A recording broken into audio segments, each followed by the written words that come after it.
Selamat sore rekan-rekan fans yang kami hormati. Terima kasih karena menyambut baik undangan dari Batak Center. Dalam hal ini lebih khusus adalah panitia Bulan Kebudayaan Batak Toba. Baik, selamat sore saudara sekalian, para wisatawan, khususnya para pencinta budaya dimanapun berada. Jadi kami sebagai panitia Bulan Budaya Batak Toba yang akan melaksanakan suatu kegiatan event, yaitu Bulan Budaya Batak Toba yang akan dilaksanakan pada bulan September tanggal 27 dan 28. Di samping itu juga ada kegiatan Kongres Kebudayaan Batak Toba.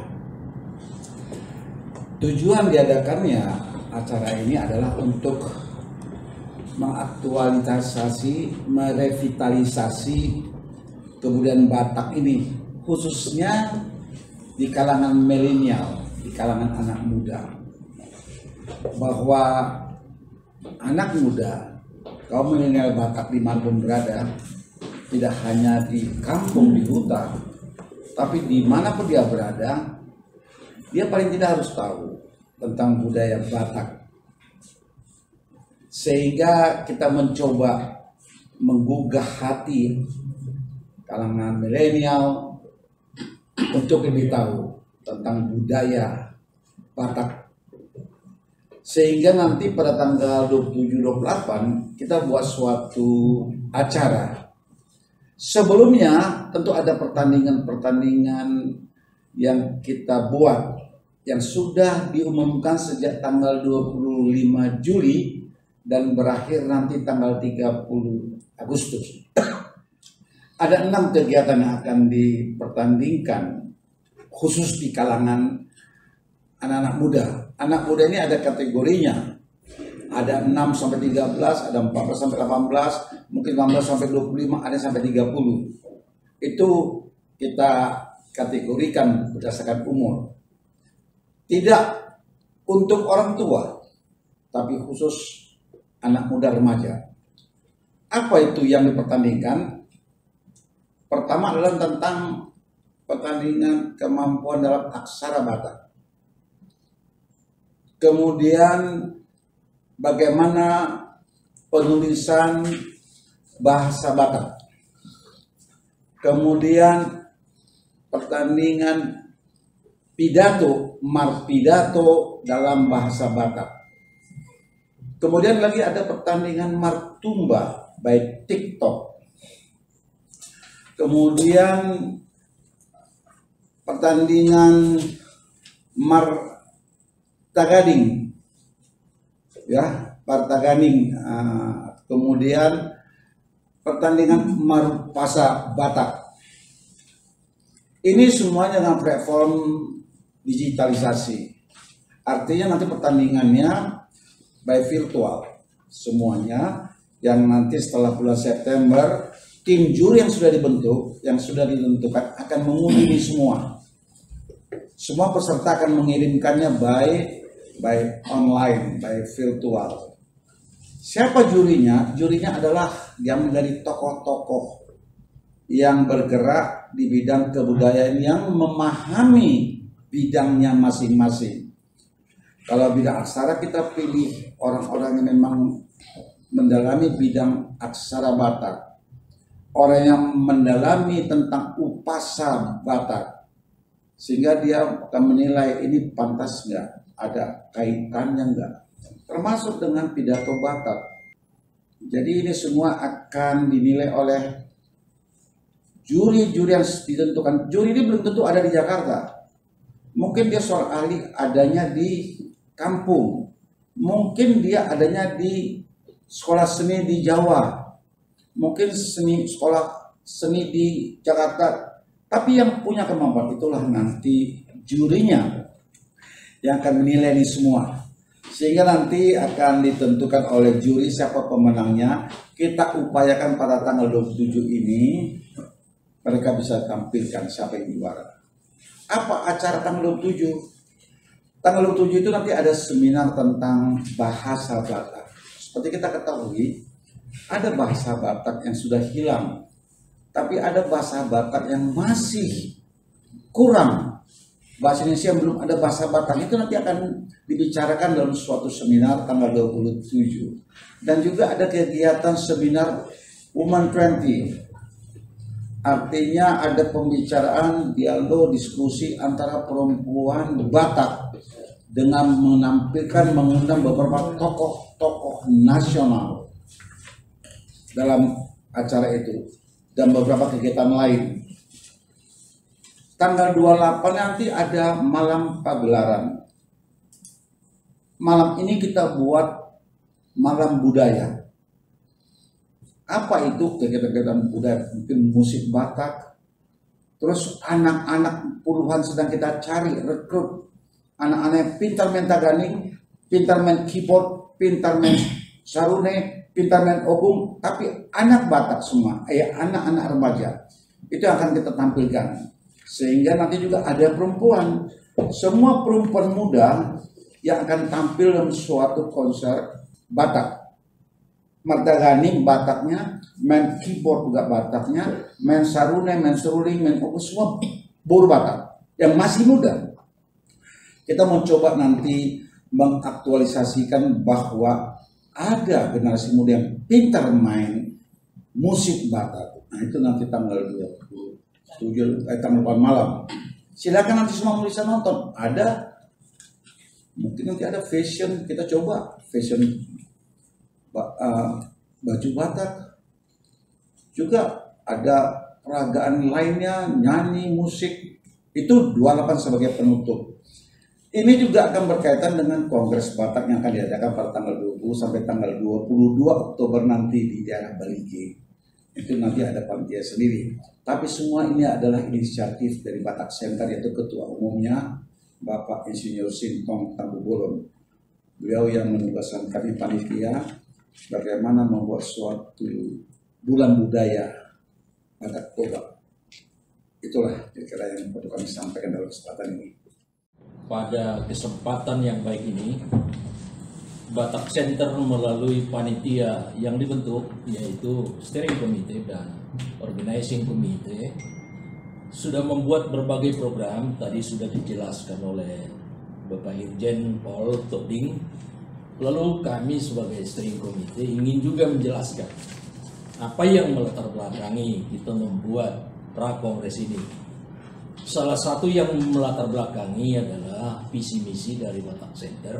Lalu dari situ ingin kami sampaikan kepada para pemirsa bahwa sebenarnya ini merupakan sesuatu kekayaan bangsa Indonesia. Corak ragam budaya yang dipunyai bangsa Indonesia, yang salah satunya adalah bangsa Batak yang sering-sering disuarakan bangsa Batak. Pengertiannya sebenarnya adalah suku Batak, tetapi oleh orang Batak sendiri supaya budaya Batak itu menjadi besar sering-sering dikualifikasikan dengan bangsa Batak. Lalu seperti apa generasi muda kita yang sekarang? Ada kesenjangan. Orang muda sekarang ada yang benar-benar mau melestarikan budaya Batak itu, ada yang setengah-setengah, dan ada yang tidak peduli. Kepada masyarakat, kepada generasi muda yang sekarang, kita melihat yang kurang peduli ini mau kita ajak mereka supaya melestarikan budaya Batak.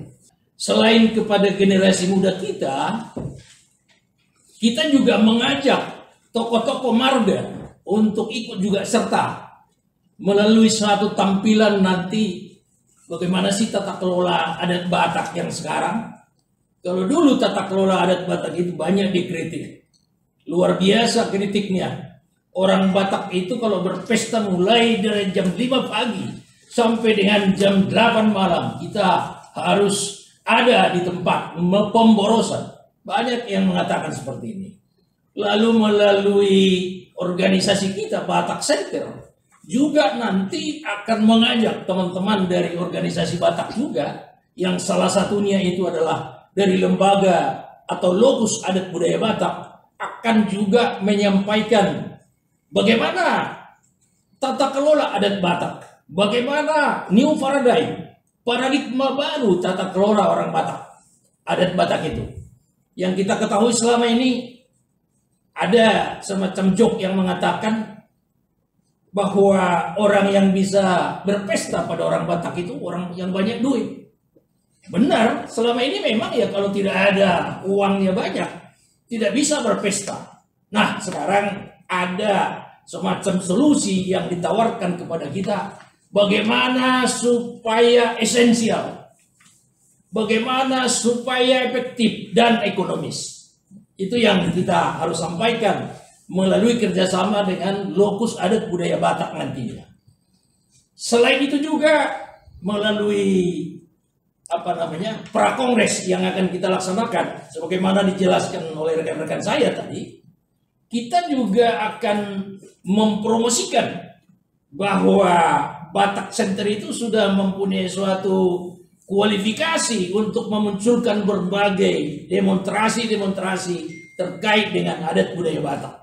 Yang tidak kalah penting adalah mendengarkan apa sih usulan-usulan dari pemirsa kita, usulan-usulan dari yang kita undang di dalam Prakongres Budaya Batak ini. Hal-hal itulah yang melatar belakangi kita bagaimana supaya seluruh masyarakat Batak ini peduli kepada bagaimana untuk menyukseskan program budaya Batak ke depan.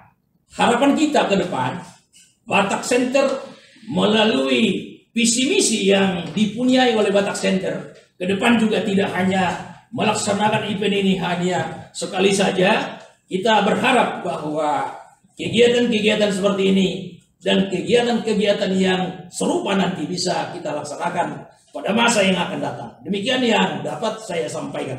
Terima kasih. Rekan-rekan media, saya Johannes Marbun, Sekretaris Panitia Pengarah dalam Bulan Kebudayaan Batak dan Prakongres Kebudayaan Batak Toba pertama. Jadi tadi sudah dijelaskan bahwa Batak Center melaksanakan Bulan Kebudayaan Batak dan dirangkai Prakongres Kebudayaan Batak Toba, dan puncaknya nanti adalah Kongres Kebudayaan Batak Toba yang pertama di Bali seperti itu. Jadi adapun latar belakang kenapa rangkaian kegiatan ini kita lakukan, itu tidak lepas dari keprihatinan kita semakin tergerusnya adat dan kebudayaan Batak, khususnya Batak Toba. Inilah dasarnya di kalangan orang tua masih kebudayaan Batak itu masih melekat, tetapi semakin ke generasi-generasi yang akan datang itu semakin tergerus, terutama teknologi digital ini semakin menggerus itu. Jadi kebudayaan-kebudayaan yang mampu menekankan ataupun mengintervensi platform baru, media digital ini mau tidak mau akan menggerus kebudayaan-kebudayaan lokal itu. Nah, disinilah menjadi satu tantangan sekaligus persoalan kita. Seperti kita ketahui, kebudayaan Batak Toba itu merupakan kebudayaan yang memiliki nilai-nilai kebudayaan yang sangat tinggi. Kalau kita kaitkan dengan unsur kebudayaan, ya unsur kebudayaan Batak Toba itu sangat lengkap. Jadi dia punya aksara. Batak Toba juga memiliki ilmu perbintangan.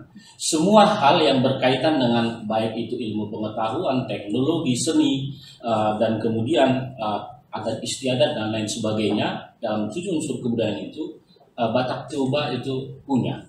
Jadi kalau kita lihat juga dari konteks sejarahnya, Batak Toba ini sangat menarik.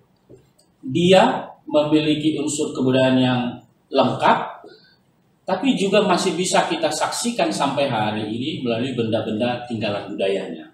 Jadi kalau dalam konteks antropolog, kita mengklasifikasikan kebudayaan Batak Toba itu menjadi pertama itu Batak kuno, lalu kemudian itu Batak tradisional. Nah, Batak kuno ini sebenarnya diwakili oleh benda-benda budaya yang ada di wilayah Samosir, tapi juga di pinggiran-pinggiran Danau Toba. Jadi misalnya kayak tradisi batu kubur, ada di situ sarkofagus, peti kubur batu atau batu persidangan dan lain sebagainya. Ini mewakili Batak Toba kuno seperti itu. Lalu dalam perkembangannya ada juga Batak, boleh dikatakan Batak transisi dari kuno ke modern atau boleh kita katakan Batak tradisi. Ini sebenarnya diwakili oleh tinggalan-tinggalan budaya yang masih dijalankan pada waktu itu oleh Sisingamangaraja, seperti itu. Nah, itulah yang kemudian Batak transisi lah, kuno dan modern. Nah, ini juga ada pengaruh-pengaruh dari kebudayaan-kebudayaan lain tentunya, termasuk juga kebudayaan Hindu-Buddha seperti itu.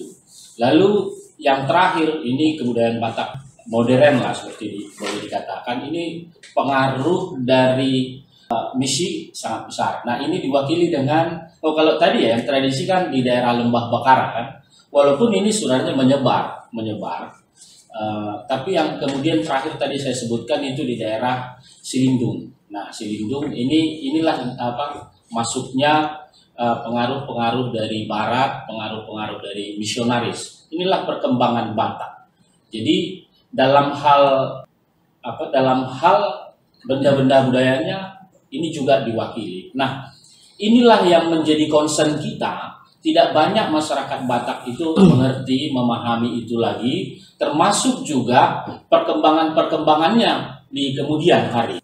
Yang berikutnya adalah selain benda-benda budaya yang masih ada tinggal di kawasan Danau Toba, ada juga yang sudah di luar negeri. Nah, inilah yang menjadi concern nantinya dalam kongres kita ke depan. Bagaimana benda-benda budaya, khususnya aksara maupun benda-benda budaya lain yang di luar negeri, itu bisa dikembalikan lagi ke Indonesia, khususnya ke daerah masyarakat Batak itu sendiri. Nah, itu salah satu atau beberapa concern kita baik dalam prakongres Kebudayaan Batak Toba maupun nanti puncaknya Kongres Kebudayaan Batak Toba yang akan diselenggarakan di Bali ini.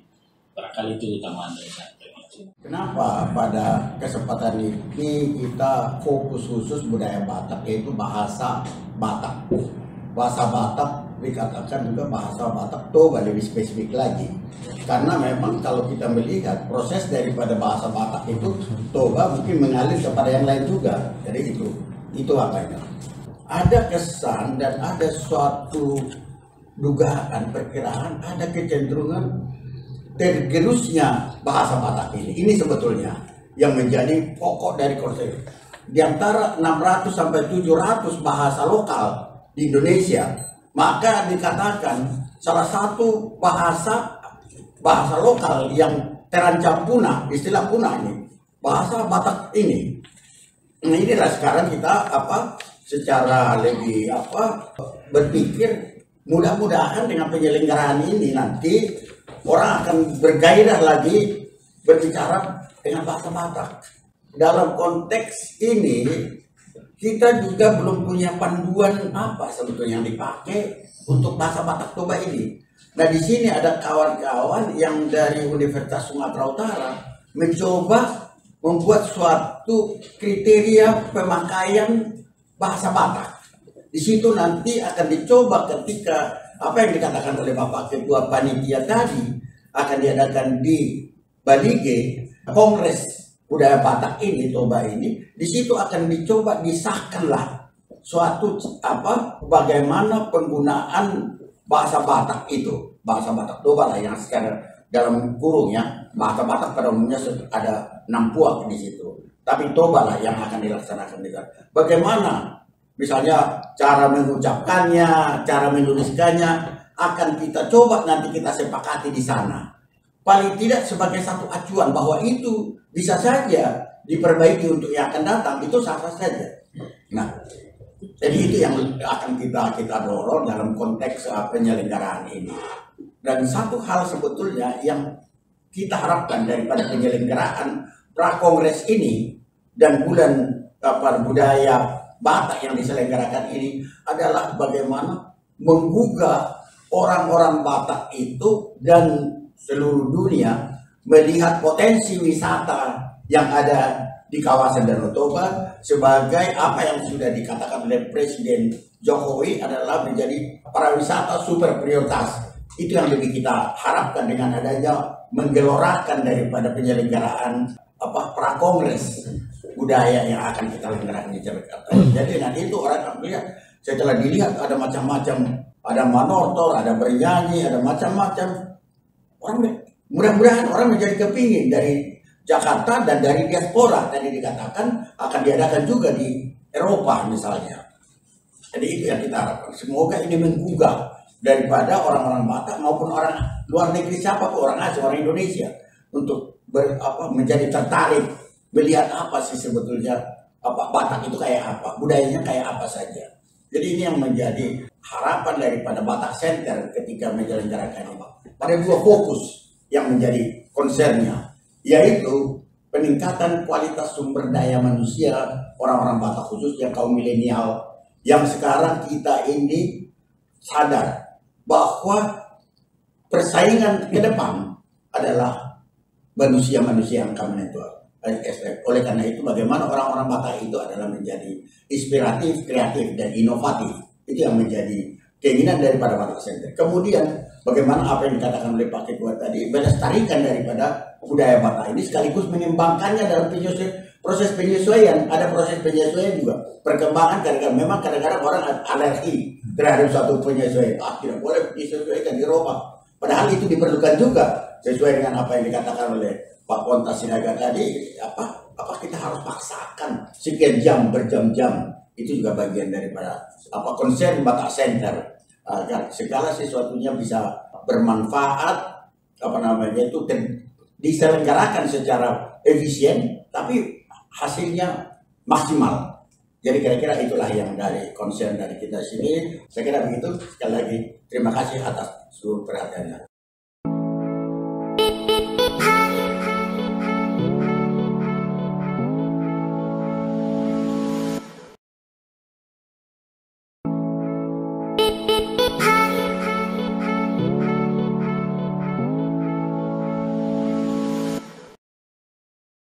Batak Center.